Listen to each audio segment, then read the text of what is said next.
gitu. Baik, Assalamualaikum warahmatullahi wabarakatuh. Selamat malam. Yang terhormat Pak Miftahul Fadli Mutakin, STMT, selaku dosen pengampu mata kuliah Infrastruktur Pendukung Aplikasi. Studi case tugas besar kami adalah website artikel bernama Pustani atau Pustaka Informasi Pertanian. Sebelumnya, perkenalkan saya Afsal Prima Maula dengan NPM 243040092. Job desk saya yaitu infrastruktur atau SYS admin. Selanjutnya ada rekan saya.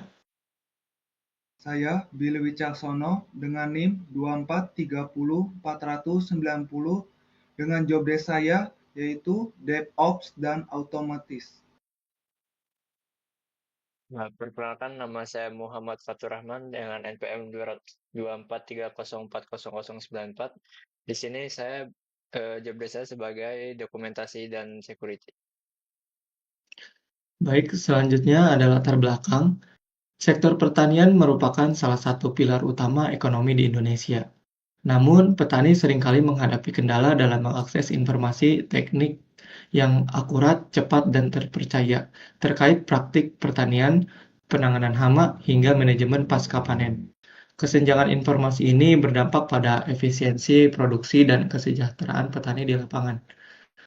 Seiring dengan kemajuan teknologi informasi, diperlukan sebuah platform digital yang dapat berfungsi sebagai wadah edukasi dan pusat data bagi para pelaku tani. Berdasarkan kebutuhan tersebut, dikembangkan sebuah sistem informasi berbasis web yang diberi nama Pustaka Informasi Pertanian. Sistem ini dirancang untuk menyediakan literatur dan panduan praktis yang mudah diakses oleh petani, guna meningkatkan produktivitas dan kualitas hasil tani mereka. Tujuannya dari pembuatan aplikasi ini yaitu untuk memastikan bahwa sistem manajemen informasi pertanian berjalan optimal.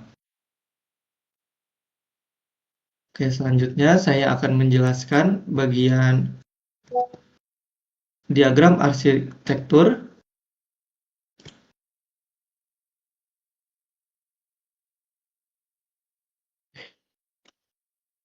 Yang pertama itu ada client tier atau front end. Lapisan ini adalah antarmuka yang berinteraksi langsung dengan pengguna. Dibangun menggunakan framework React atau Next.js untuk mendukung web dan mobile clients. Di dalamnya terdapat fitur utama seperti dashboard pengguna, antarmuka pencarian, dan panel admin. Yang selanjutnya ada API Gateway atau Load Balancer, bertindak sebagai pintu gerbang utama. Semua permintaan dari klien masuk ke sini terlebih dahulu untuk diarahkan ke layanan yang tepat di lapisan microservice, serta menjaga keseimbangan beban lalu lintas data agar server tidak kelebihan beban. Yang selanjutnya, lapisan selanjutnya ada microservice layer, yaitu logika bisnis, yang dimana sistem dipecah menjadi beberapa layanan kecil yang saling bekerja sama secara independen. Di dalamnya ada user service, yaitu mengelola autentikasi dan profil pengguna. Selanjutnya ada content management, yaitu mengatur konten dalam sistem. Selanjutnya ada search dan indexing, yaitu digunakan untuk pencarian data yang cepat. Selanjutnya ada analysis dan recommendation, menggunakan machine learning dan alat analisis seperti Pandas atau Jupyter untuk memberikan rekomendasi kepada pengguna. Layer selanjutnya ada data layer, yaitu penyimpanan, yang dimana lapisan ini menggunakan berbagai jenis database sesuai kebutuhan. Di dalamnya ada relational data, menggunakan PostgreSQL, ada dokumen data, menggunakan MongoDB untuk data yang lebih fleksibel, ada media dan file, menggunakan AWS S3 untuk menyimpan foto, video, atau dokumen. Selanjutnya ada message broker untuk komunikasi antar layanan seperti Kafka. Yang terakhir ada infrastruktur dan deployment, yang dimana bagian mesin yang menjalankan seluruh sistem. Di dalamnya ada Docker dan Kubernetes atau EKS, mengelola kontainer aplikasi agar mudah dijalankan di mana saja. Selanjutnya ada AWS Lambda, fungsi serverless untuk menjalankan kode tanpa perlu mengelola server. Dan yang terakhir ada CI/CD atau pipeline GitHub Action, yaitu otomatisasi proses pengujian dan penyebaran kode terbaru agar aplikasi selalu diperbarui secara stabil. Selanjutnya akan dijelaskan oleh rekan saya, Billy. Baik, terima kasih moderator atas waktunya.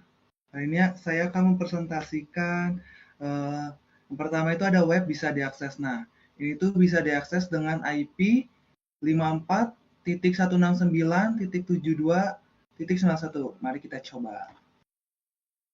Oke, kita hapus dulu. Kita tulis http // dengan IP-nya. Oke, sama.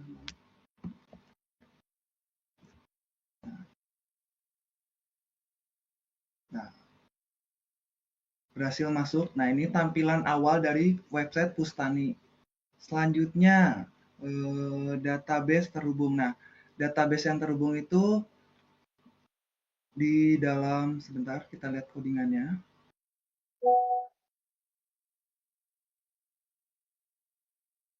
Jadi si database ini terhubung dengan PHP MyAdmin di sini. Nah, ini database dari si Pustaninya tersebut.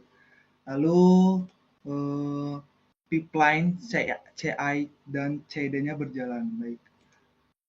Bagaimana bisa berjalan? Jadi saya memakai AWS Amazon Web Server, lalu dikonekkan dengan si website yang telah saya buat. Nah, ini tuh hasil dari si deploy, jadi ketika saya commit dari si VS Code-nya, jadi langsung otomatis ubahnya tersebut langsung ke deploy ke AWS-nya. Mungkin kita contohin saja kali ya. Nah, bentar di bagian home mungkin kita coba ubah-ubah.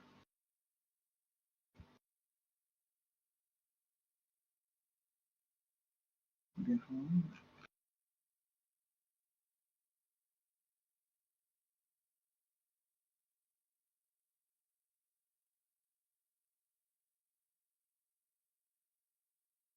Nah, mungkin kita ganti yang mana ya?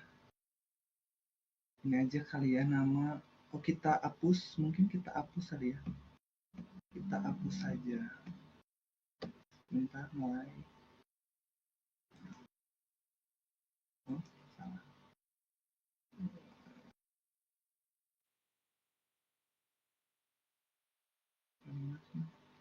Yang kedua aja ya, yang terakhir. Nah. Oke, kita hapus ya.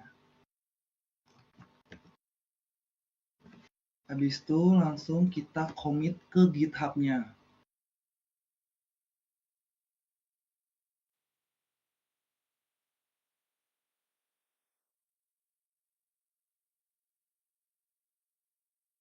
Ganti home. Bentar.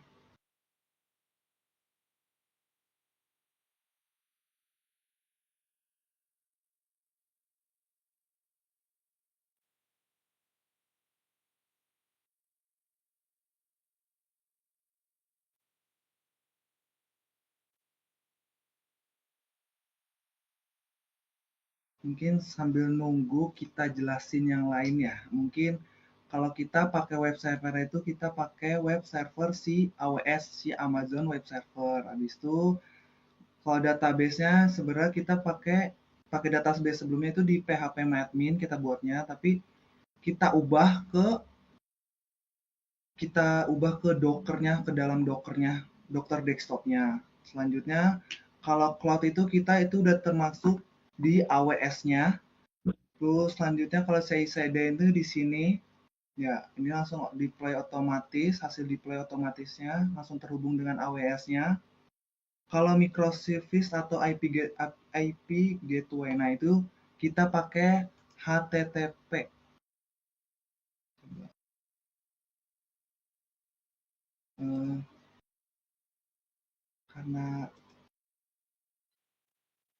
Karena nge-lag ya, jadi mungkin kita skip aja untuk bagian demoinnya. Tapi jadi setelah kita commit dan sinkronin itu bakal ada di sini notifnya.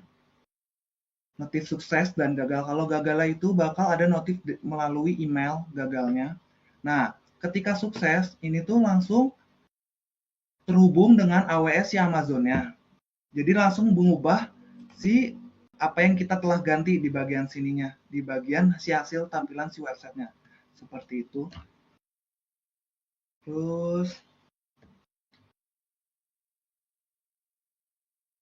nah mungkin cukup dari saya karena tidak bisa didemoin. Mungkin video nanti kita buat video yang lain. Cukup, saya kembalikan ke moderator. Oke, selanjutnya akan dijelaskan oleh Fatur. Baik, di sini saya akan menjelaskan terkait dengan keamanan dan best practice-nya. Yang pertama ini tentang pembatasan dan akses database-nya. Yang pertama, kami menerapkan kebijakan non-outside access untuk database MySQL kami. Nah, pada AWS Security Group, kami menutup total port 3306 dari internet public. Artinya database-nya hanya bisa diakses oleh aplikasi internal yang berada di dalam server itu sendiri. Ini mencegah serangan brute force atau akses ilegal langsung ke data organisasi. Nah, selanjutnya kita ke penggunaan user non-root. Nah, kedua ini, kami tidak menjalankan layanan Apache atau proses aplikasi menggunakan user root. Nah, kami membuat user sistem khusus dengan hak akses terbatas atau menggunakan user standar yang aman. Tujuannya adalah menerapkan prinsip least privilege sehingga jika terjadi celah pada web, penyerang tidak akan mendapatkan kendali penuh atas sistem operasi AWS kami. Nah, selanjutnya manajemen rahasia. Nah, kami di sini menerapkan environment separation. Nah, seluruh kredensial sensitif seperti password, database SQL, MySQL, dan kunci AWS tidak kami tulis langsung ke dalam kode program. Nah, kami menyimpannya secara aman di dalam file yang ada di file ini .env. Mungkin bisa kita tampilkan.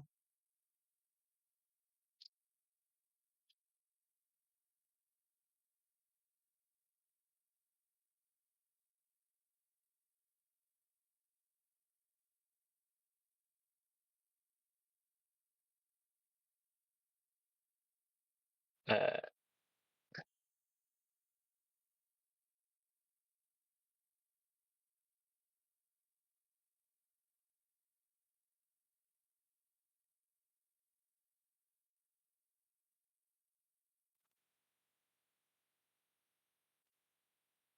Sebentar.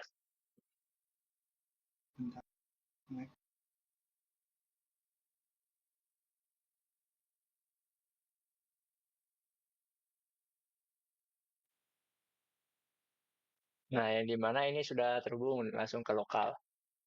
Lanjut, yang INV ini yang dipanggil secara runtime ya. Hal ini memastikan bahwa rahasia dapur organisasi tetap aman meskipun kode sumber diakses oleh pengembang lain.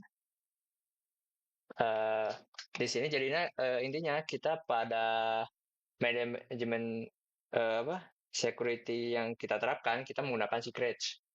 Ya, mungkin saya serahkan lagi ke moderator. Baik, jadi berikut penjelasan yang dapat kami sampaikan.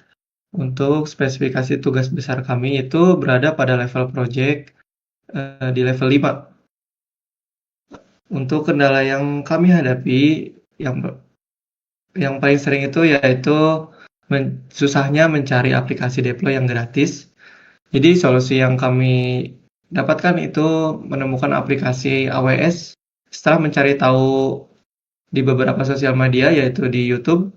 Dan yang terakhir pelajaran penting dari setelah kami mengerjakan tugas besar ini yaitu mendapatkan ilmu baru tentang bagaimana infrastruktur aplikasi dibangun, dijalankan, diamankan, dan diskalakan.